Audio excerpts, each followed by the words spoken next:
मंत्री जी, मैं इस सदन में अलग ऐलान ये कहता हूं कि जब भी इस देश की जमीन को लहू की जरूरत होगी, आपसे 2 कदम आगे इमरान खड़ा मिलेगा। ये मैं आपसे यकीन दिलाते हुए कह रहा हूं। इसे भले किरण जी लेके आए हैं, लेकिन ये उम्मीद की नहीं बल्कि नाउम्मीदी की किरण है कि चरागों के सफर में दबदबा हो आंधियों का तो फिर अंजाम जुल्मत के सिवा कुछ भी नहीं होगा। ये दुनिया नफरतों के आखिरी स्टेज पर है, इलाज इसका मोहब्बत के सिवा कुछ भी नहीं होगा। तो वक्फ की जमीनें भी तो इसी देश की जमीनें हैं, उनको पराया क्यों बोलते हैं आप?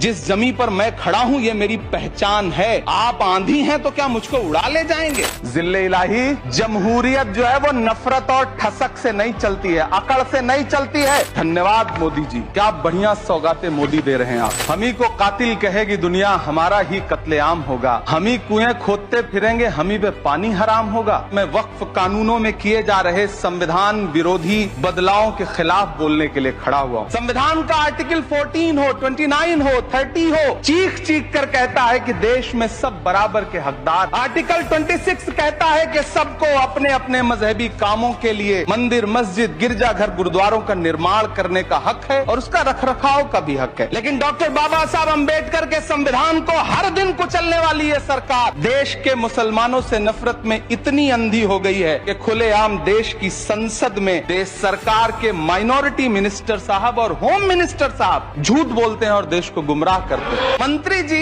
कल से इसे देश के मुसलमानों के लिए नई उम्मीद बता रहे हैं। नहीं मंत्री जी, न तो ये बिल मुसलमानों के लिए नई उम्मीद है और न ही उम्मीद की नई किरण। वक्फ ट्रिब्यूनल को ऐसे बताया जाता है जैसे वक्फ ट्रिब्यूनल कोई मजहबी खाप पंचायत हो। वक्फ ट्रिब्यूनल भी तो सरकारी न्यायिक विभाग है जिसमें सरकार द्वारा नियुक्त जज होते हैं, जिसमें प्रशासनिक अधिकारी होते हैं, कहीं ऊपर से थोड़ी आ गए। देश के गृह मंत्री जी ने इसी सदन में कहा कि वक्फ ट्रिब्यूनल के फैसले के खिलाफ कोई कोर्ट नहीं जा सकता, जबकि सच ये है कि वक्फ एक्ट 1995 की धारा 83(9) के तहत हाई कोर्ट वक्फ ट्रिब्यूनल के फैसले की न सिर्फ समीक्षा कर सकता है बल्कि उसे बदल भी सकता है। सच तो ये है कि वक्फ बोर्ड खुद अपनी जमीनों के लिए कई सारी कोर्ट में मुकदमे लड़ रहा है। जिस बिल को मुसलमानों के हुकूक की हिफाजत करने वाला बिल बताया जा रहा है, उसी को पेश करने के लिए और उस पर बात करने के लिए लोकसभा में भाजपा सरकार के पास एक भी मुस्लिम सांसद नहीं है। जिस वक्फ बिल को मुस्लिम महिलाओं को हक दिलाने वाला बताया जा रहा है, उसे संसद में पेश करने वाली पार्टी के पास न तो राज्यसभा में, न लोकसभा में, न देश की किसी विधानसभा में एक भी मुस्लिम महिला सदस्य नहीं। कल किरण रिजिजू जी कह रहे थे कि रेलवे की जमीनें देश की जमीनें हैं, डिफेंस की जमीनें देश की जमीनें हैं। हाँ मंत्री जी हैं, बिल्कुल हैं। ये जो वक्फ की जमीनें हैं ये हमारे पुरखों ने धार्मिक कामों के लिए डोनेट किया है, तो हम भी तो इसी देश के नागरिक हैं। तो वक्फ की जमीनें भी तो इसी देश की जमीनें हैं, उनको पराया क्यों बोलते हैं आप? सभापति महोदय अशफाकुल्लाह खान जब फैजाबाद की जेल में फांसी के फंदे पर झूल रहे थे तो इसी देश की जमीन के लिए झूल रहे थे ना। सभापति महोदय अंडमान की जेल में काला पानी की सजा काट कर अपनी जान देने वाले मौलाना फजले हक खैराबादी हो या शेर खान अफरीदी हो, वो भी तो इसी जमीन के लिए अपनी जान दे रहे थे ना। पाकिस्तान के खिलाफ लड़ते हुए अपनी जान देने वाले महावीर चक्र विजेता ब्रिगेडियर उस्मान हो या पाकिस्तान के पैटर्न टैंक उड़ाने वाला परमवीर चक्र विजेता वीर अब्दुल हमीद हो, वो भी तो इसी जमीन के लिए अपनी जान दे रहा था ना। और मंत्री जी, मैं इस सदन में अलग ऐलान ये कहता हूं कि जब भी इस देश की जमीन को लहू की जरूरत होगी, आपसे 2 कदम आगे इमरान खड़ा मिलेगा। ये मैं आपसे यकीन दिलाते हुए कह रहा हूं। मैं सरकार से कहना चाहता हूं, हमसे हमारी इबादत गाहें तो मत छीनिए ना, हमारे घरों पे बुलडोजर तो मत चलाइए ना, हमारी कब्रों में तो हमें सुकून से सोने दीजिए ना।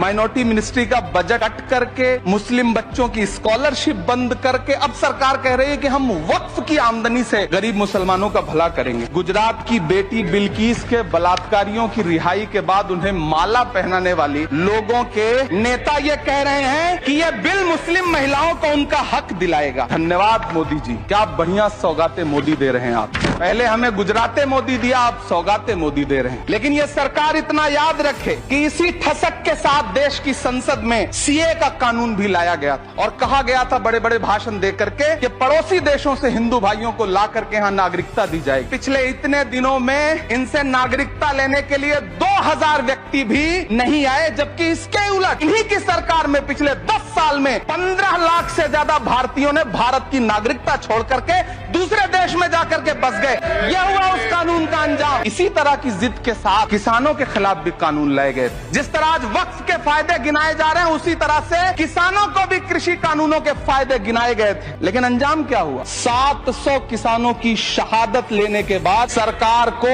अन्नदाता किसानों के सामने घुटने टेकने पड़े और कृषि कानून वापस लेने पड़े। जिल्ले इलाही, जमहूरियत जो है वो नफरत और ठसक से नहीं चलती है, अकड़ से नहीं चलती है, उसमें सबकी हिस्सेदारी जरूरी है। कल देश के माइनॉरिटी मिनिस्टर ने लोकसभा में खड़े होकर एक शेर सुनाया था, मुझसे कोई बदगुमान न हो, तो मैं उन्हें एक शेर सुनाना चाहता हूं। मैं आज जद पे हूं तो इतना खुशगुमान न हो, चिराग सबके बुझेंगे हवा किसी की नहीं। नीतीश कुमार जी हो, चंद्रबाबू नायडू जी हो, चिराग पासवान जी हो, जयंत चौधरी जी हो, देवे गौड़ा जी हो, जीतन राम मांझी जी हो, सबको समझना पड़ेगा कि जब जंगल में आग लगती है तो न वो बरगद बचते हैं जो हवा को आंधी में तब्दील करते हैं, न वो बांस बचते हैं जो आपसी रगड़ से चिंगारी पैदा करते हैं। जब देश को मनमोहन सिंह साहब जैसा काबिल प्रधानमंत्री मिलता है तो देश को आरटीआई जैसा एक्ट मिलता है, सेज जैसा एक्ट मिलता है, मनरेगा जैसा एक्ट मिलता है, लिबरलाइजेशन मिलता है, राइट टू एजुकेशन मिलता है, नेशनल फूड सिक्योरिटी एक्ट मिलता है। लेकिन जब देश को सौगातें मोदी मिलती है तो क्या मिलता है? सीए मिलता है, फॉर्म्स लॉ मिलता है, आर्टिकल 370 मिलता है, इलेक्टोरल बॉन्ड जैसा एक्ट मिलता है और वक्फ अमेंडमेंट एक्ट जैसे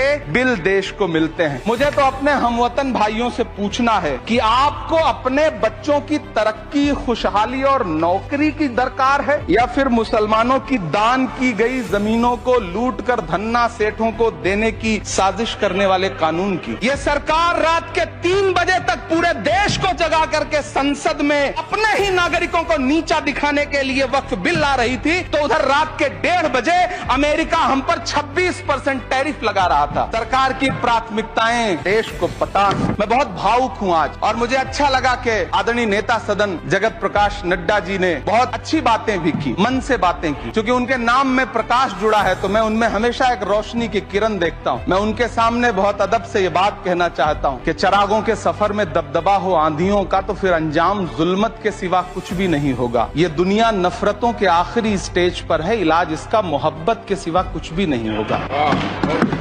मेरी पलकें गीली हैं। अगर देश की एक बहुत बड़ी आबादी को लगता है कि आप उसका भला करने के लिए नहीं बल्कि उनकी इबादत गाहों, उनकी कब्रिस्तानों, उनकी खानकाहों को बर्बाद करने का बिल ला रहे हैं, तो फिर आप अगर समझाने में नाकामयाब रहे हैं तो ये आपकी नाकामयाबी है। पहले समझाइए, उसके बाद कोई बिल लेकर के आइए, तब शायद हम आपका इतनी पुरजोर तरीके से विरोध ना करें। इस बिल में जो भी पॉइंट्स दिए गए हैं, वामसी पोर्टल देख लीजिए, सरकार का झूठ आपको पकड़ में आ जाएगा। हम डरे नहीं हैं, हम सिर्फ सरकार से अपील कर रहे हैं कि हमें अपना समझिए। हम आपके अपने हैं, इस देश के नागरिक हैं और आप ताकत में हैं। संख्या बल के आधार पर बिल हो सकता है आप पास करा ले, लेकिन आपको यह बात समझनी पड़ेगी कि हम तो वो तारीख हैं, जहनों में रहना है जिसे, कागजी पुर्जे नहीं जो फाड़ डाले जाएंगे। जिस जमीन पर मैं खड़ा हूं ये मेरी पहचान है। आप आंधी हैं तो क्या मुझको उड़ा ले जाएंगे? आपको ये बात समझनी पड़ेगी। आपको अगर इतना विपक्ष की तरफ से पहले जेपीसी में इतने सारे पॉइंट्स आए और उसके बाद कल से लोकसभा में और राज्यसभा में सुझाव आप सुनने को तैयार नहीं है, लोगों की शंका को दूर करने के बारे में आप बिल्कुल सोच नहीं रहे, बस आप कह रहे हैं ये बिल उम्मीद की नई किरण है। नहीं साहब, इसे भले किरण जी लेके आए हैं लेकिन ये उम्मीद की नहीं बल्कि नाउम्मीदी की किरण है। और इस देश की एक बहुत बड़ी आबादी